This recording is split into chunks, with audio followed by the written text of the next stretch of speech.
Before the Last Supper, Jesus called Peter for a private moment, almost as if he knew he needed to convey something urgent before time ran out. It was not a sermon, nor a parable. It was a direct warning, the kind of hidden teaching of Jesus that doesn't appear in the traditional Gospels but is echoed in Gnostic texts. He explained that, in addition to human difficulties, there were invisible forces acting on the mind, creating mental bonds and keeping people trapped in a cycle of spiritual limitation. Jesus described these forces as intermediate consciousnesses, beings that live between humanity and the Source, later known as Archons. Ele dice Pedro que esses parasitas de consciência interceptam o buscador quando ele tenta elevar sua frequência ou acessar a consciência demonada. They do not do this with physical violence, but with subtle interference, doubt, confusion, dispersion. This is why so many feel resistance precisely when they seek to awaken. Jesus' missed warning had a purpose to prepare Peter for the psychological impact he would face when trying to transcend the limits of matter. Jesus wanted him to know how to differentiate his own voice from external influences, realizing when a thought was not really his. This discernment would be the key to escaping the cycle of reincarnation and breaking the prison of consciousness created by the Archons. Many modern search engines still go through the same test without even knowing it. The negative thought that comes out of nowhere, the sudden feeling of inadequacy, the mental loop that repeats itself for hours on end, it's all part of the same dynamic that Jesus revealed to Peter that night.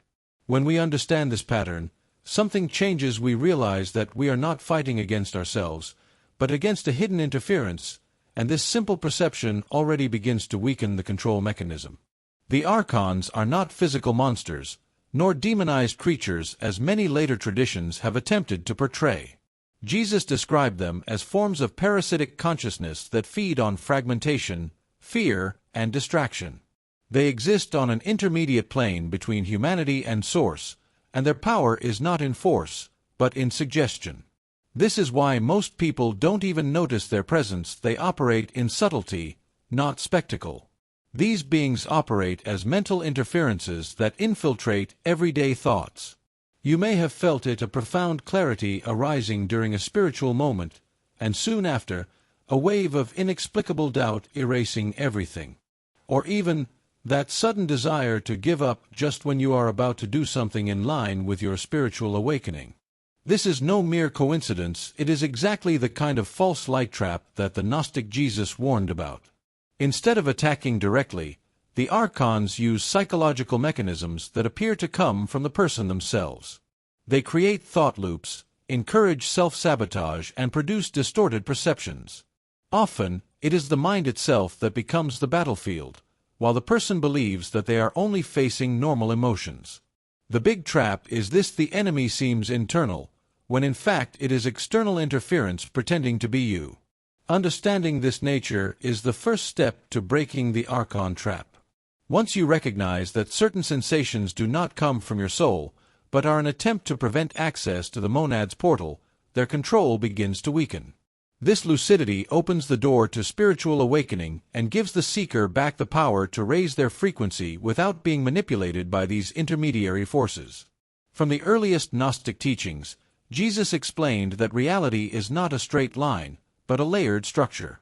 At the top is the monad, the absolute source, the state of pure consciousness that cannot be fragmented. Just below there are intermediate levels where intelligences that are neither human nor divine act, such as the Archons. And, at the base, is the dense plane of matter, where we experience physical and psychological life in a limited way. Understanding this structure is like receiving the map hidden behind the visible world. Each layer vibrates at a different frequency, and it is precisely this difference that creates the space where interference can act. The monad consciousness operates in unity, the material layer operates in separation. The Archons occupy the zone between these two states, living off everything that takes us away from our true origin. They feed on doubt, fear, and distraction, because these emotions break the connection with Source and keep humanity trapped in the prison of consciousness. Jesus taught that, when someone tries to raise their frequency to access higher levels, they inevitably cross these intermediate zones where the Archons act. This is why so many people report spiritual resistance at the very moment they begin to awaken. It's not because they're doing something wrong, it is because they are getting close to the portal that leads to the monad. And as these beings do not survive the frequency of unity, they do everything to prevent passage. Understanding this architecture of reality completely changes the way we perceive our internal battles. De repente, aquilo que parecia apenas conflito emotional ganha outro sentido e parte uma guerra espiritual silenciosa entre a senso da alma e as forças que temem perder o controle. When we see this bigger picture, we begin to navigate our own consciousness much more clearly, knowing exactly where we are and where we are going. The influence of the Archons never happens directly or explicitly. They don't appear, they don't speak, and they don't demonstrate with physical force. Their field is mental. Jesus explained that these beings act through subtle suggestions, interfering with human thoughts, emotions, and perceptions. That's why you often feel heavy energy, sudden discouragement, or doubt that appears out of nowhere. It is not the creation of your soul, it is external interference trying to keep you from spiritual awakening. A striking feature of this process is that the Archons use the structure of the mind itself as a channel. They infiltrate moments of silence, fatigue, or emotional vulnerability, creating thought loops and feelings of incapacity.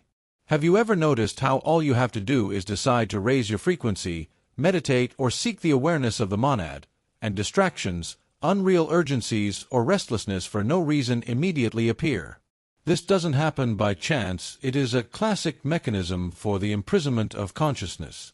What makes this influence most difficult to identify is that it seems natural. The person believes that the thoughts are theirs, that the anxiety is theirs, that the doubt is theirs. And this is exactly how the Archons maintain control. Instead of attacking directly, they manipulate perceptions. A single distorted emotion is enough to create a mental loop, diverting the seeker from his own expansion. Jesus called these interferences veils, layers that prevent the view of the truth. When you start to observe your thoughts more consciously, something interesting happens. The interferences lose strength. The simple ability to recognize a pattern that does not come from your essence already weakens the archontic mechanism. This is the first step to breaking the trap of false light. You realize that you are not fighting against yourself, but against entities that live precisely from your disconnection with the monad portal. Jesus taught that the monad gate is not a physical place, but a state of consciousness capable of reconnecting the individual directly to the source. This access represents the end of illusions, the end of separation, and the beginning of a unified perception of reality. For the Archons, this is an existential threat. They cannot survive within the frequency of unity because their very mode of existence depends on mental fragmentation and spiritual separation. Therefore, they do everything to keep the seeker trapped in the limited experience of matter. When someone begins to raise their frequency, the Archons notice it immediately, like sensors that detect light passing through the darkness. It is at this point that sudden interruptions, self-critical thoughts, and that famous feeling of "I don't know why, but am completely stuck" arise. It's not just an emotional block, it is an active defense of these entities to prevent access to the portal. They fear the dissolution of their dominion, for the awakened consciousness can no longer be deceived by the trap of false light. According to Gnostic teachings, each time a person approaches the consciousness of the monad, the Archons intensify 3 types of interference: dispersion, doubt, and disconnection. These influences are strategically deployed to keep the individual in mental loops, reinforcing the prison of consciousness. Jesus knew that this process could be too subtle to notice, which made spiritual vigilance essential for any seeker. Understanding this dynamic is like shining a flashlight inside the maze. When you know that the resistance is not yours, but an external reaction to your own advancement, you stop blaming yourself and start walking with more clarity. The search stops being a fight against oneself and becomes a conscious journey towards spiritual awakening. This vision completely transforms the way we interpret our internal battles and brings us closer to a new level of freedom. If this topic made sense to you, write in the comments "I'm getting closer to the monad." This helps the algorithm, strengthens the community, and shows that you are ready to move forward on the path. Jesus descrivia que, quando alguém comica esse aproximar de estado de consciência mais elevado, os archontes ativum trace mecanismos específicos. They are so subtle that most people think they are just natural thoughts or emotions, but in fact, they are precise strategies for preventing spiritual awakening. These blockages form the basis of the false light trap, creating illusions that appear real, but only serve to keep the seeker away from the monad portal and trapped in the cycle of reincarnation. The first blockage is the thought loop. It creates a repetitive sequence that hijacks attention and traps the person in cycles of worry, anxiety, or comparison. Just try to meditate or maintain spiritual focus and the mind starts repeating meaningless stories. These loops drain energy and prevent the frequency from rising, because the mind occupies the internal space that should be open to connection with the monad consciousness. The second block is the doubt injection. This is perhaps the most efficient of the three. Doubt does not appear as a sincere question from the soul, but as a sudden interruption that makes you disbelieve in your own intuition. It's that voice that says this isn't for you, you can't do it, this is all imagination. This interference does not come from the spiritual essence, it comes from the Archons, trying to preserve the prison of consciousness through self-sabotage masquerading as realism. The third blockage is false light, false spiritual brightness. It creates the feeling of advancement when in fact it diverts the seeker into illusory experiences. They are superficial insights, intuitions that seem profound, but do not lead to real transformation. It's like entering a room lit by mirrors. It seems like light, but it doesn't heat up, it doesn't wake up, it doesn't open the portal. Jesus knew that this was the most dangerous, because it deceives even the most dedicated, making them believe that they have already arrived when they are still in the interference zone. Among all the mechanisms used by the Archons, the false light portal is the most sophisticated, because it imitates true spiritual experience. Jesus taught that, when the seeker approaches the portal of the monad, these beings project a kind of illusory glow, something that appears divine, but does not have the vibration of the source. It's like a poorly calibrated copy, visually attractive, emotionally engaging, but incapable of leading to unified consciousness. This illusory portal exists precisely to divert those who are too close to the truth. The false portal does not provoke fear, on the contrary. It seduces with feelings of euphoria, quick insights, and a false sense of clarity. It is the type of experience that makes a person believe that they have already reached a level of enlightenment, when, in fact, they remain trapped in the prison of consciousness. It is a trap of false light that keeps the individual in a state of comfortable stagnation. Jesus said that the true path rarely begins with euphoria, it starts with lucidity. The big problem with the false portal is that it gives the seeker a feeling of progress without requiring internal transformation. The person thinks they are accessing high teachings, but they continue with the same emotional patterns, the same thought loops, the same implanted doubts. Nothing changes in practice, because the frequency of the monad is not being reached. What changes is only the subjective impression of spiritual growth, fed by an energy that does not come from the source. To differentiate the true portal of the monad from the false portal of light, Jesus taught to observe the effect, not the appearance. True monad consciousness silences the mind, dissolves mental bonds, and creates unshakable inner stability. The illusory portal generates excitement, agitation, and emotional dependence. The light of the monad frees, the false light entertains. When we understand this difference, we begin to cross the path with much more discernment.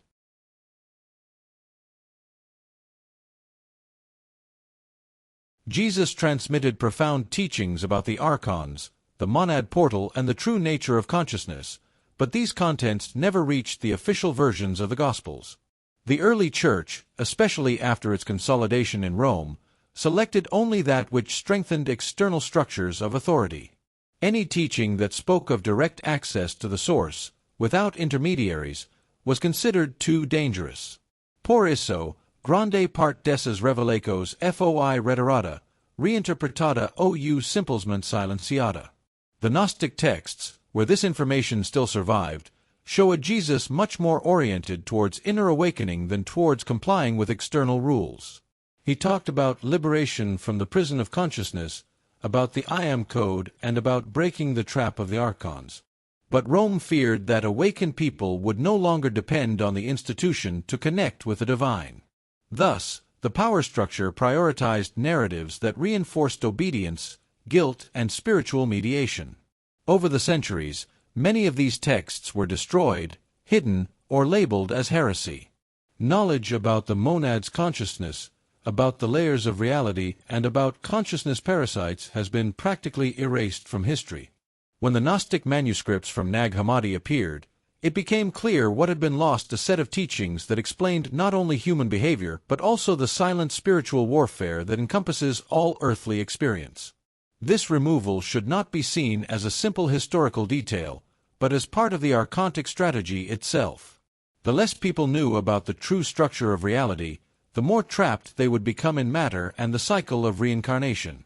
Jesus knew that this knowledge would be hidden, but he also knew that it would one day return to the surface for those who were ready.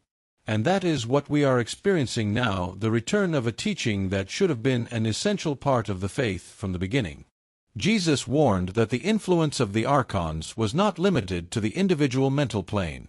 Over time, these parasitic consciousnesses learned to also operate through collective structures, especially religious institutions.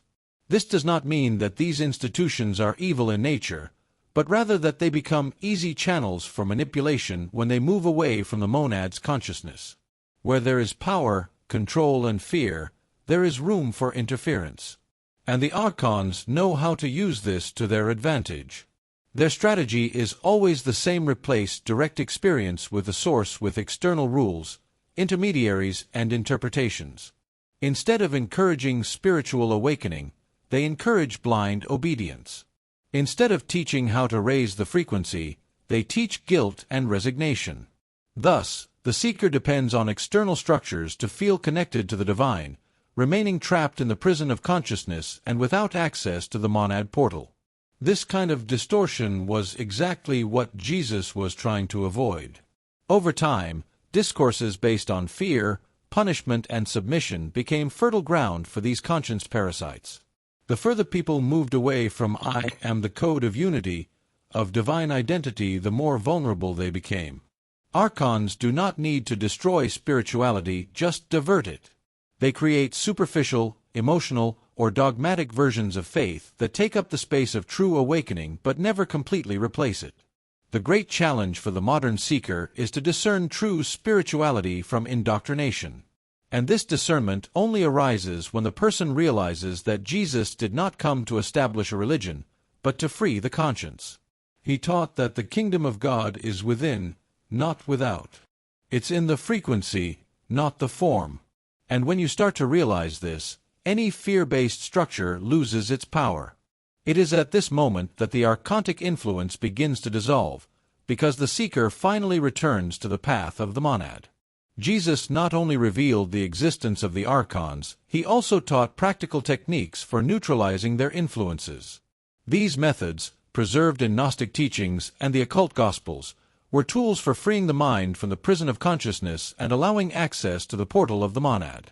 Unlike the ritualistic practices that emerged later, Jesus' techniques were simple, direct, and deeply internal. They did not depend on temples, priests, or intermediaries, only on the awakened consciousness of the seeker. A primera technica era o reconhecimento de interferencia. Jesus taught that the simple act of realizing when a thought is not yours already weakens the Archons. The seeker learns to differentiate intuition from suggestion, monad consciousness from mental loop. Instead of identifying with each emotion, you begin to observe what arises and notice repetitive patterns. This discernment creates an inner distance that prevents consciousness parasites from taking control. The second technique was to raise the frequency. This did not mean thinking positive, but rather aligning internal energy with states of presence, lucidity, and silence. Jesus explained that the Archons cannot operate at higher frequencies, so any practice that stabilizes the mind, breathing, contemplation, mindfulness already begins to dissolve their influence. He taught that awakened consciousness radiates light from within, and that light is something that Archons simply cannot pass through. The third technique was the use of I am, the code that Jesus considered the key to spiritual awakening. This expression was not just an affirmation, but a conscious identification with one's own divine origin. When used with deep understanding, it breaks mental ties, silences interference, and opens the way to pass through the portal of the monad. For Jesus, the I am was the spiritual sword capable of cutting through any blockage created by the Archons, allowing the seeker to regain control over his own consciousness. Jesus taught that there is a state of consciousness capable of instantly dissolving any archontic interference. This state is not achieved by physical effort, ritual, or mechanical repetition, but by deep identification with the true origin of the soul. The invocation, I am the monad, is not a magic phrase, but rather an internal alignment with the frequency of unity, the same source from which human consciousness manifests. When spoken with real understanding, this invocation neutralizes any mental ties created by the Archons. By affirming, I am the monad, the seeker breaks the separation that feeds the parasites of consciousness. They survive only within the field of duality and fragmentation. They cannot exist in the pure vibration of the monad. That is why this technique was considered the final trap against the Archon's own trap. Jesus explained that when a person remembers who he really is, no interference can remain. The I am restores the clarity that had been covered by thought loops and implanted doubts. This invocation also serves as spiritual protection during the night, when the mind is most vulnerable and Archons attempt to access subconscious states. Jesus said that, when falling asleep with consciousness anchored in the monad, the seeker crosses the intermediate planes without being captured by the illusions of the false portal of light. Instead, you maintain a direct connection with Source, awakening with a sense of deep peace that does not come from the material world. Using this invocation does not require a specific posture or sacred environment. It can be done in silence, while breathing, or even in the middle of a moment of internal confusion. The key is intention, recognizing that your consciousness is not fragmented, limited, or manipulable. By remembering this, the monad portal naturally opens, allowing the person to access a level of presence that dissolves any control mechanisms. When the I am becomes an experience, not just words, everything changes. If this technique resonated with you, write in the comments, I am the monad. This strengthens your intention and helps other seekers find that path. When the seeker finally breaks through the blockage created by the Archons, something profound occurs within consciousness. The mind stops operating in reactive mode, where thoughts arise like uncontrollable waves, and starts to function in a clear, silent, and directed way. Jesus explained that this is the first sign that the interference has dissolved, the interior stabilizes, and the person experiences a calm that does not depend on external circumstances. It's as if a background noise that was always there simply disappeared. When crossing the portal of the monad, the seeker realizes that his identity goes far beyond personality, ego, or personal history. A natural expansion of perception arises, as if consciousness became larger than the body and broader than any thought. This state is the beginning of real spiritual awakening, not just a passing emotional sensation. Jesus called this moment the return to the Father, because it is when the soul recognizes the Source as part of itself. Another striking effect is the dissolution of control mechanisms. Negative thoughts lose strength, implanted doubts can no longer be fixed, and mental loops simply cannot be sustained. What was once a fertile field for interference now becomes a space of light and presence. This is why Jesus said that the truth sets one free. It is not a doctrine, but a frequency. When a person vibrates at this frequency, the Archons no longer find access points. With a blockade broken, external life also begins to change. Decisions become clearer, relationships are reorganized, and opportunities arise with an almost unexpected fluidity. This happens because consciousness stops operating in fragmentation and starts acting in alignment. From here on, the spiritual path stops being a constant struggle and becomes a conscious crossing, guided by an internal presence that can no longer be erased. This is the point at which the seeker truly begins to walk as an awakened being. As soon as the seeker accesses the monad's consciousness, The perception of reality changes so profoundly that many experiences that previously seemed normal begin to be seen as distractions. Jesus said that when a person connects to the true source, they become a frequency emitter, radiating clarity even without intention. It is as if his presence interfered in the environment, dissolving tensions and unmasking illusions. This does not happen by effort, but because unified consciousness has a natural impact on everything around. From this state on, thoughts stop being forces that control the mind and become tools used consciously. The person can observe each mental impulse without getting confused by it, which prevents the return of thought loops and doubts implanted by the Archons. Essa lucidez cria uma reliceo totalment nova com appropriata experiencia. The mind becomes an instrument, no longer a battlefield, and the soul manifests itself much more clearly. Another notable change is the almost complete reduction in the need for external approval. The seeker realizes that their identity is not tied to roles, praise, or social expectations. The monad's consciousness is self-sufficient, stable, silent, and full. This drastically weakens any archontic attempt to manipulate emotions through insecurities, comparisons, or emotional dependence. It is a state of freedom that Jesus described as the kingdom within you. Over time, the seeker's own energy becomes a kind of light that disrupts the Archon system. They avoid people who vibrate at this frequency because they cannot operate in the field of unity. This is why, after accessing the monad, many report that conflicts decrease, connections change, and even toxic people naturally move away. It's no coincidence, it is the vibrational consequence of having broken the prison of consciousness. The awakened presence destabilizes their control without having to do anything. Jesus never used the term chosen to talk about spiritual privilege or some group superior to others. In Gnostic teachings, chosen means those who can cross the veils of unconsciousness and recognize their own divine nature. They are people who awaken, not because they are special, but because they persevere in the face of the Archon's interference. They are those who perceive the mental bond, face the implanted doubt, and refuse the false portal of light, remaining firm until accessing the state of the monad. What differentiates those chosen is not spiritual talent, but lucidity. These are individuals who begin to see beyond the common narrative, beyond emotional illusions and social conditioning. They realize that the real battle is not external, but internal, a spiritual war for consciousness itself. Jesus taught that, when a person recognizes the presence of consciousness parasites and decides to break the cycle of reincarnation, they automatically enter the group of the chosen. The chosen ones also have a striking characteristic: their very presence awakens others. Not because they try to convince, but because they carry a frequency that destabilizes the illusions around them. It is the force of the I am acting silently, causing others to seek the truth without knowing exactly why. Jesus said that these individuals would be like lights placed on mountains, impossible to ignore, even without uttering a single word.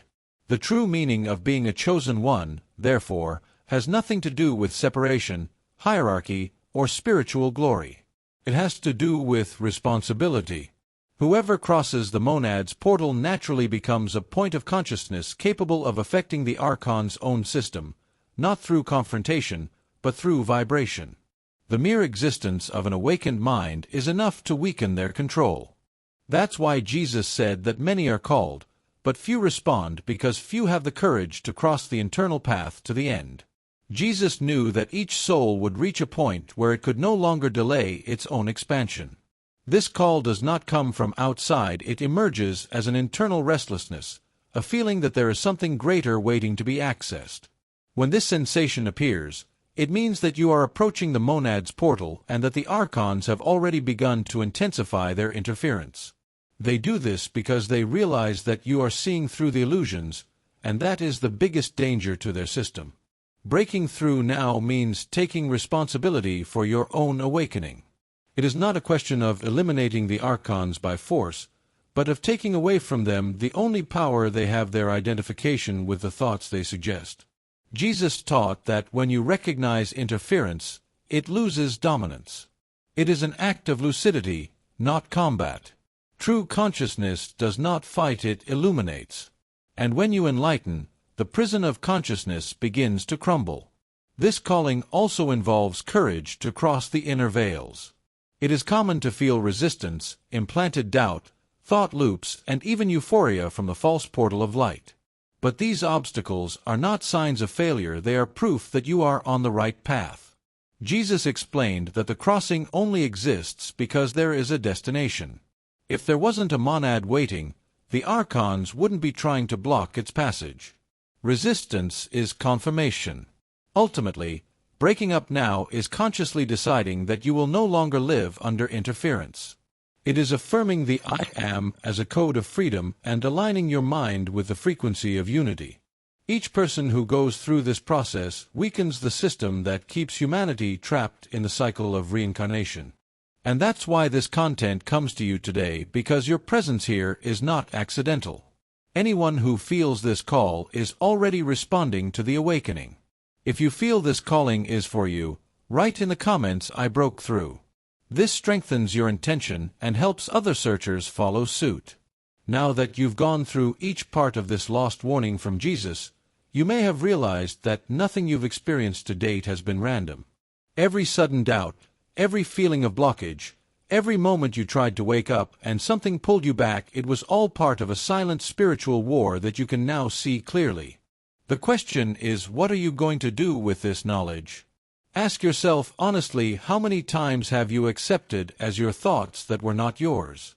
How many times have you believed in implanted doubt, let yourself be carried away by thought loops, or confused the false portal of light with the true path? And most importantly, now that you know how the prison of conscience operates, are you willing to break out of it? Are you prepared to use the I am code and assume your divine identity in the face of any interference? Awakening is not an external event, it is an internal choice that needs to be made repeatedly. Each time you recognize an archontic pattern, you become stronger. Each time you assert your monad consciousness, you dissolve a veil. Each time you choose light over clutter, you move forward. Jesus did not reveal this teaching to a few, revealed to those who were ready. And if you've made it this far, it's because you're part of this group, not because of privilege, but because of courage. From this point on, the journey is yours. How will you apply these teachings in your daily life? How will you keep your frequency high? How will you go through each interference with lucidity? And how will you help others awaken just by your presence?